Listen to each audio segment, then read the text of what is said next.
Assalamualaikum warahmatullahi wabarakatuh, teman-teman. Hari ini kita belajar di KD 3.2 ya.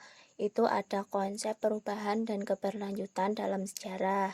Nah, dalam KD ini teman-teman nanti diharapkan dapat memahami dan menerapkan konsep perubahan dan keberlanjutan dalam sejarah. Oh iya, sama jangan lupa presensi ya. Udah Mbak taruh di kolom Google Classroom-nya gitu. Ada presensi, materinya juga ini diakses, terus nanti ada penugasannya juga jangan lupa dicek. Oke, next ya teman-teman. Ini ada contoh kayak semacam grafik gitu ya teman-teman. Nah, di grafik ini ada keberlanjutan sama juga perubahan. Kalau bisa dilihat, nah keberlanjutan ini secara garis lurus gitu. Ada di perkembangan, kesinambungan, sama pengulangan. Nah, kemarin teman-teman kan udah belajar 4 konsep waktu itu ya. Terus kemudian yang perubahan ini di sendiri gitu. Nah, kenapa kok grafiknya itu naik turun, enggak horizontal? Karena di perubahan ini memang berbeda, sudah berbeda dan tidak memberikan bentuk yang sama gitu dari suatu kayak peristiwa ataupun benda gitu. Oke, berarti konsep keberlanjutan dan perubahan ini sangat dibutuhkan nih teman-teman dalam kita mempelajari sejarah karena konsep-konsep ini merupakan konsep dasar dari sejarah itu sendiri. Nanti teman-teman akan ditunjukkan peristiwa mana yang merupakan keberlanjutan dan peristiwa mana yang merupakan keberlanjutan dalam sejarah. Oke, nanti kita lihat sama-sama ya teman-teman gimana pengklasifikasiannya, makna dari keduanya itu gimana, perbedaannya seperti apa gitu. Masuk ke makna perubahan dalam sejarah. Nah, di sini perubahan itu diartikan sebagai sesuatu atau segala aspek kehidupan yang terus bergerak seiring dengan perjalanan kehidupan masyarakat dan membuat perubahan. Nah, dalam mempelajari peristiwa-peristiwa sejarah itu akan selalu terkait dengan waktu atau time. Pengertian waktu dalam hal ini itu haruslah dianggap sebagai sesuatu yang terus bergerak dan dari masa sebelumnya ke masa-masa yang akan datang, serta akan melahirkan peristiwa-peristiwa baru yang saling terkait, sehingga perjalanan waktu tidak akan pernah berhenti atau stagnan. Kemudian dalam perjalanan waktu ini, ilmu sejarah itu juga mengenal adanya konsep perubahan atau change gitu. Nah, dalam perkembangan kehidupan sejak adanya manusia sampai sekarang yang berlangsung dengan lambat itu dinamakan evolusi gitu. Kalau yang secara cepat revolusi, kemarin kita udah singgung sedikit ya di pertemuan yang kemarin gitu, apa itu revolusi dan apa itu evolusi yang menggunakan 4 konsep waktu, salah satunya yang lebih tepatnya di konsep perubahan dalam sejarah. Lalu hal ini sesuai dengan juga yang Mbak ambil dari salah satu tokoh, yaitu dari Heraklitus. Nah, siapa sih Heraklitus ini? Nah, gambarnya seperti ini teman-teman bisa lihat. Heraklitus itu adalah seorang filsuf dari barat yang menuliskan doktrin tentang segala sesuatu itu mengalir, atau di sini ada namanya pantare gitu. Tidak ada yang tidak berubah, artinya semuanya mengalir, masyarakat sewaktu-waktu berubah dan bergerak gitu. Nah, di sini Heraklitus itu mengemukakan pandangannya mengenai kebenaran kesatuan yang berlawanan. Maksudnya, segala sesuatu itu dalam bentuk satu kesatuan, pasti terdapat hal-hal yang saling berlawanan yang menjadi berpasangan, seperti ada kelahiran, terus kematian, ada siang, ada malam, ada tua, ada juga muda. Nah, yang sebenarnya dalam satu kesatuan tersebut itu saling menggantikan satu sama lain. Jadi saling berubah gitu loh. Ada yang dulu itu lahir, terus besok ada mati, ada kematian gitu. Kemudian perubahan itu merupakan pondasi dari pemikirannya mengenai kesatuan dan yang berlawanan gitu. Nah, Heraklitus mengemukakan doktrin aliran universal di mana baginya segala sesuatu itu seperti aliran air sungai yang mengalir. Kenapa bisa berpikiran seperti itu? Karena kalau kita melihat sungai yang sedang airnya itu mengalir, nah sebenarnya airnya itu udah berganti gitu loh teman-teman. Airnya itu udah berganti karena airnya udah mengalir gitu kan ya. Nah, tapi identitasnya itu masih dipertahankan. Itu merupakan air sungai, tapi kalau kita benar-benar lihat, benar-benar kita amati, airnya itu akan terus-menerus berubah. Maksudnya di sini bukan berubah warna loh, teman-teman, tapi berubah digantikan gitu loh maksudnya. Ada yang dari atas ke yang rendah gitu kan ya mengalir. Nah, itu yang atas ke yang rendah nanti akan digantikan airnya terus-menerus gitu. Nah, ia juga menambahkan bahwa sahnya beberapa perubahan itu tidak terjadi secara signifikan dan beberapa berubah dengan cara-cara yang teratur. Jadi, ibaratnya itu saking teraturnya malah kayak tidak terasa itu tuh berubah, padahal ya berubah, padahal tergantikan sesuai dengan waktunya gitu. Kemudian untuk yang selanjutnya itu ada Wertheim. Nah, di sini Wertheim itu mengemukakan history is a continuity and change. Gitu. Sejarah adalah peristiwa yang berkesinambungan dan perubahan. Nah, Wertheim itu siapa sih sebenarnya? Wertheim itu adalah salah satu guru besar sosiologi pedesaan Indonesia, Netherlands University. Nah, kalau teman-teman pergi ke UGM nih, besok bisa ngeliat banyak buku-buku yang disumbangkan beliau, terutama sejarah gitu ya. Dari keluarga beliau itu banyak ada sejarah pedesaan, sejarah kebudayaan, sejarah politik Indonesia, sejarah ekonomi juga ada, terus ada juga sejarah pertanian gitu. Nah, di situ ada disebutkan bahwa sejarah itu atau adalah peristiwa yang berkesinambungan atau perubahan gitu. Jadi nanti dalam peristiwa sejarah itu sesuatu atau peristiwa-peristiwanya akan saling berubah gitu.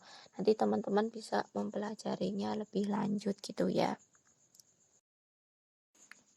Oke, sebelum masuk ke contoh perubahan ya, berarti di sini dapat kita pahami berarti dalam kehidupan itu akan terus bergerak seiring dengan perjalanan waktu dari masa lampau tentunya ke masa kini menuju ke masa yang akan datang. Nah, selama itu pula terjadi perubahan-perubahan. Oleh karena itu, setiap peristiwa yang terjadi tidaklah berdiri sendiri dan tidak terpisah dari peristiwa lain. Dengan demikian, mempelajari sejarah itu bukan berarti mempelajari sesuatu yang terpencil pada masa lampau, melainkan mempelajari sesuatu yang terus bergerak dengan pijakan masa lampau, menarik ke garis masa sekarang dan ke masa yang akan datang gitu. Jadi, sifat dari perubahan ini berubah-ubah, tapi yang dulu di sejarah kemudian ditarik garisnya di masa sekarang dan juga untuk sebagai rencana di masa yang akan datang. Untuk contoh perubahannya, misalkan dalam peristiwa pengeboman kota Hiroshima dan Nagasaki pada tanggal 6 dan 9 Agustus. Jadi di Hiroshima itu tanggal 6, di Nagasaki tanggal 9 Agustus 1945.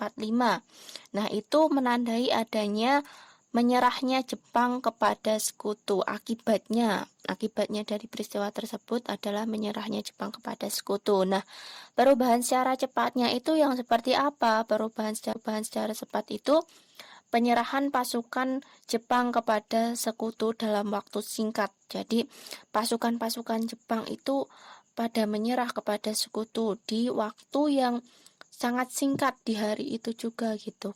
Kemudian kalau perubahan secara lambatnya itu penerapan politik etis di Hindia Belanda yang mendorong adanya kebangkitan nasional pada awal abad ke ke-20. Jadi di Hindia Belanda ini diterapkan politik etis. Nah, penerapan politik etisnya dari dampak adanya pengeboman Hiroshima dan Nagasaki tentunya tidak dapat berlangsung secara cepat gitu, karena harus diterapkan secara perlahan-lahan, mungkin beberapa tahun gitu baru tercapai, meskipun hanya beberapa saja dari tujuan politik etis yang tercapai. Itu akan mendorong adanya kebangkitan nasional pada awal abad ke-20. Nanti berbagai kebangkitan nasional itu yang diwujudkan dalam bentuk organisasi-organisasi itu akan muncul di awal abad ke-20. Nah, karena ini disebut sebagai perubahan secara lambat itu karena memang terjadi secara perlahan-lahan, tidak bisa secara instan itu juga gitu. Oke, kita lanjut ya teman-teman. Jadi ada faktor yang mempengaruhi terjadinya perubahan. Di faktor ini ada dua, yakni faktor internal maupun faktor eksternal. Nah, di faktor internal sendiri itu yang pertama ada perubahan jumlah penduduk. Nah, seiring dengan perjalanannya waktu, pasti penduduk itu jumlahnya akan bertambah maupun berkurang. Kemudian yang kedua ada penemuan baru. Di sini penemuan baru itu merupakan penemuan dari suatu unsur kebudayaan baru yang sudah diakui, diterima, dan diterapkan di masyarakat gitu. Misalkan kayak alat-alat maupun juga gagasan, ide maupun pikiran. Lalu yang ketiga itu ada konflik dalam masyarakat. Nah, di sini ada pertentangan yang terjadi tentunya ada individu dengan individu, bisa juga individu dengan kelompok maupun kelompok dengan kelompok. Lalu yang keempat itu ada pemberontakan masyarakat. Nah, di pemberontakan masyarakat itu sebagai contohnya ada revolusi Perancis yang terjadi pada 1789. Itu mengubah apa? Mengubah sistem pemerintahan dari monarki menjadi republik gitu. Jadi pemberontakan masyarakat itu masuk di internal karena memang dari internal suatu negara tersebut. Di faktor eksternal ini ada tiga. Yang pertama, perubahan lingkungan fisik. Nah, perubahan lingkungan fisik ini dipengaruhi misalkan dari bencana alam gitu. Ada tsunami di Aceh, gempa bumi, dulu Jogja juga pernah gitu. Tentunya fisik dari lingkungan tempat tersebut pastinya berubah secara signifikan. Kemudian yang kedua ada peperangan. Nah, di peperangan ini contohnya Jerman itu mengalami perubahan ideologi setelah Perang Dunia Kedua yang berakhir. Kemudian pada waktu itu Jerman itu dibagi menjadi Jerman Barat dan juga Jerman Timur. Kalau Jerman Barat itu berideologi liberal karena mengikuti Amerika Serikat, dan yang Jerman Timur itu berideologi komunis karena mengikuti Uni Soviet. Yang ketiga ada pengaruh dari kebudayaan asing. Nah, masuknya kebudayaan baru atau kebudayaan asing ini masuk ke salah satu negara, itu masyarakat akan dipertemukan melalui dua kebudayaan yang saling mempengaruhi satu sama lain. Nah, biasanya disebut dengan akulturasi gitu, karena memadukan dua kebudayaan atau lebih yang berbeda serta berlangsung secara damai dan serasi di mana kebudayaan asli atau lokal itu tidak hilang. Selain faktor yang mempengaruhi terjadinya perubahan, ada juga faktor pendorong terjadinya perubahan. Nah, yang pertama itu ada orientasi masa depan. Jadi, orang-orang akan berpikir bahwa orientasi di masa depan itu akan lebih baik lagi dengan melakukan banyak perubahan tentunya di masa sekarang. Kemudian yang kedua ada penduduk yang heterogen. Jadi penduduknya itu berasal dari banyak kebudayaan atau berbeda-beda gitu. Kalau menjadi satu, maka akan melakukan perubahan karena ada interaksi di masyarakat. Kemudian yang ketiga ada sistem masyarakat yang terbuka. Nah, keterbukaan dari masyarakat yang dimana penduduknya tadi yang heterogen dan terbuka sifatnya mau menerima kebudayaan baru dan mau untuk berubah, maka itu akan menjadi faktor dorong terjadinya perubahan. Lalu yang terakhir itu ada sistem pendidikan formal yang maju. Oke, jadi pendidikan formal itu seperti SD, SMP, SMA maupun perguruan tinggi yang itu lebih maju dibandingkan dengan negara-negara lainnya. Jadi akan terdorong gitu perubahan karena banyak yang berpendidikan dan tentunya dapat mengubah pola pikir serta dapat mengubah zaman menjadi yang generasi lebih baik lagi. Lah, sedangkan di faktor penghambat perubahan itu apa? Ada 3. Yang pertama, perkembangan ilmu pengetahuan itu lambat. Jadi kalau perkembangan ilmu pengetahuannya lambat, berarti kan orang-orang pintar yang dalam satu negara itu akan sulit untuk mengubah, untuk melakukan perubahan di suatu kawasan tertentu. Jadi ilmu yang lambat itu sebagai penghambat dari adanya perubahan. Yang kedua itu sikap masyarakat tradisional. Nah, sikap masyarakat yang seperti apa yang dimaksud di sini yaitu anggapan masyarakat tradisional yang bahwa perubahan itu belum tentu mengarah ke perubahan yang baik. Bisa jadi perubahan itu adalah perubahan yang buruk. Jadi menaruh curiga terlebih dahulu sebelum melakukan perubahan gitu. Yang ketiga itu kurang berhubungan dengan masyarakat. Jadi interaksi dalam masyarakat itu kurang sehingga keterbukaan dalam masyarakat pun tidak ada.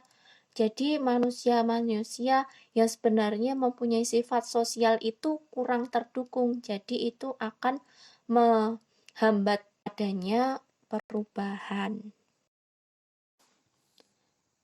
Lalu kita berangkat ke makna keberlanjutan dalam sejarah. Tadi kita udah bahas perubahan. Sekarang saatnya membahas keberlanjutan. Keberlanjutan itu apa sih? Nah, rangkaian peristiwa yang ada merupakan peristiwa yang berkelanjutan. Jadi peristiwa-peristiwa yang terangkai itu adalah suatu keberlanjutan dalam masa yang panjang gitu. Kalau menurut Ruslan Abdul Ghani nih teman-teman. Nah, Ruslan Abdul Ghani itu siapa?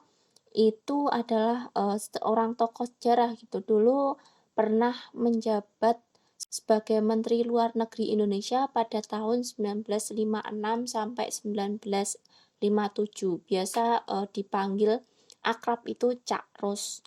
Nah, beliau berpendapat bahwa ilmu sejarah itu dapat diibaratkan sebagai penglihatan terhadap 3 dimensi, yaitu penglihatan ke masa silam, masa sekarang, dan masa depan. Nah, untuk itu, maka ada konsep keberlanjutan dalam sejarahnya itu berlanjut gitu, masa ke masanya, dari masa yang lampau ke masa yang sekarang, dan juga ke masa yang akan datang. Kemudian ada Arnold J. Toynbee. Di Arnold J. Toynbee itu dia itu siapa gitu loh. Dia itu seorang sejarawan dari Inggris, seorang filsuf sejarah. Nah, dia mengatakan to study history is to study the past to build the future. Nah, jadi mempelajari sejarah itu mempelajari masa lampau untuk membangun masa yang akan datang atau masa depan. Nah, kalau contoh dari keberlanjutan sejarah itu apa? Contohnya kalau di sini Mbak menyebutkan ada yang pertama itu Wangsa Sailendra berkuasa di Jawa selama sekitar 250 tahun. Berarti di situ ada keberlanjutan dari tahun sekian sampai tahun sekian selama durasinya sekitar 250 tahun. Yang kedua itu ada korupsi, kolusi, dan nepotisme atau KKN pada era reformasi. Nah, di era reformasi itu sebenarnya kalau kita tarik lebih jauh itu merupakan kelanjutan KKN pada Orde Baru. Kemudian di Orde Baru itu kalau kita lihat dulu juga merupakan kelanjutan KKN di Orde Lama. Yang ketiga itu ada pemilu. Nah, pemilu itu merupakan keberlanjutan yang terjadi sejak zaman Orde Baru. Nah, di mana dulu pernah menggelar pertama kali pemilu yang berhasil itu pada masa Kabinet Burhanuddin Harahap. Nah, ini bisa kita lihat teman-teman, ada perubahan dan keberlanjutan. Kalau kita bandingkan melalui benda gitu ya. Kalau benda itu yang pertama kita gambarkan di sini ada kaset. Nah, kaset itu kalau dulu kan digunakan sebagai untuk mendengarkan lagu gitu. Sebagai perantara mendengarkan lagu. Nah, tapi kalau sekarang udah berubah, kita udah bisa mendengarkan lagu itu lewat smartphone. Yang kedua maksudnya, yang kedua itu ada di sini ada gambar ceret gitu. Kita merebus air. Nah, merebus air hanya menggunakan ceret gitu kalau dulu. Bahkan sekarang pun. Tapi ada penemuan terbaru nih. Penemuan terbaru di mana kita bisa memasak air itu dalam bentuk kayak semacam teko yang listrik, bahkan itu bisa menggunakan bahan bakar listrik. Terus itu ada juga mobil. Nah, mobil dulu itu hanya sederhana.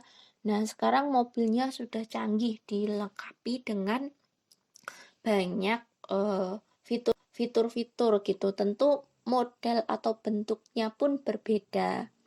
Kalau di yang keberlanjutan ini, misalkan yang pertama itu ada yang namanya patung Selamat Datang di Jakarta gitu. Nah, di situ tuh berlanjut terus pembangunannya. Dulu kawasannya seperti ini, sekarang berubah jadi kawasan seperti ini. Oke.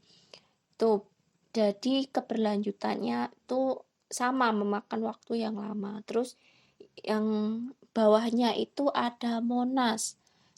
Nah, yang Monas itu dulu bangunannya seperti itu. Nah, sekarang sudah megah. Nah, keberlanjutannya itu dibangun dari tahun kapan? Selama durasi berapa tahun sampai sekarang itu menjadi sesuatu yang bisa kita banggakan dan terlihat mewah seperti itu. Oke, itu tadi penjelasan dari Mbak tentang konsep perubahan dan keberlanjutan dalam sejarah. Selanjutnya, teman-teman bisa berkomentar di kolom komentar Google Classroom di bagian materi ini yang udah Mbak upload. Nah, teman-teman silakan kalau mau berpendapat, ada yang mungkin beda dengan penjelasan Mbak tadi atau ada yang kurang paham bisa ditanyakan. Nanti kita diskusikan bersama-sama di kolom komentar. Itu ya, kalau sudah bisa sambil juga dikerjakan tugas dari Mbak dan juga jangan lupa untuk mengisi presensi. Terima kasih untuk hari ini. Sekian dari Mbak, kurang lebihnya mohon maaf. Wassalamualaikum warahmatullahi wabarakatuh.